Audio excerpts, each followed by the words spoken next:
नमस्कार। Railway media live में आपका स्वागत है। मैं हूं कृष्णा यादव। रेलवे की रीढ़ कहे जाने वाले ट्रैकमैन आज अपने अस्तित्व के लिए संघर्ष करने पर मजबूर हो गए हैं।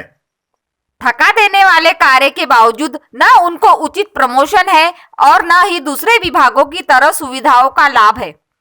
लेकिन क्या आप जानते हैं यह इस हालत में क्यों है? दरअसल यह खुद अपने कैडर के दुश्मन साबित होते आए हैं।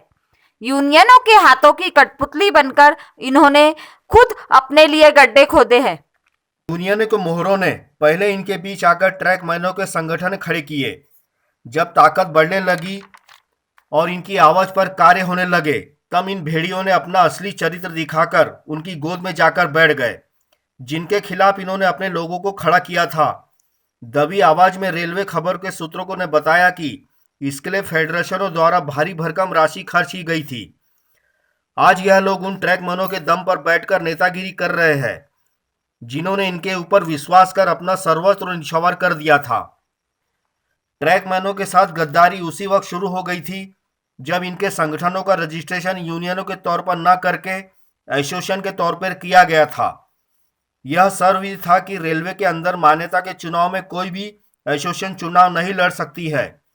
ऐसे में ट्रैकमैनों की छलनी के लिए शुरुआत दौर में ही खेल कर दिया गया था। यह सही है कि यूनियन बनाने के लिए सभी विभागों के कम से कम 7 कर्मचारियों की आवश्यकता होती है, लेकिन यह भी कड़वा सच था कि एसोसिएशन बनाकर ट्रैकमैनों का भला नहीं किया जा सकता था।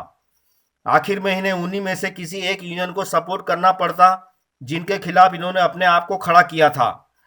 कुछ समय पूर्व तक इन दो संगठनों ने रेलवे के अंदर जमकर अपनी उपस्थिति दर्ज कराई।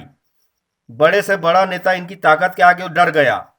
इन्होंने अपने कैडर को वह सब कुछ मिल जाएगा जिससे इनको अभी तक वंचित रखा गया, लेकिन तभी रातों रात इनके नेता उन फेडरेशनों की गोद में जाकर बैठ गए, जिन्होंने न सिर्फ इस कैडर के हकों का गला घोटा था, बल्कि इनको सपनों का चकनाचूर कर रखा था।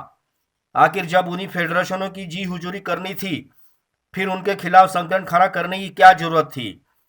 आज भले इनकी गोद में बैठे नेता दावा करे कि उनका हक पाने के लिए रेलवे बोर्ड, जोनल या मंडल की पीएनएम की बैठक में आवाज उठाने के लिए ऐसा करना जरूरी था, लेकिन क्या उनकी आवाज को अभी तक तवज्जो मिली?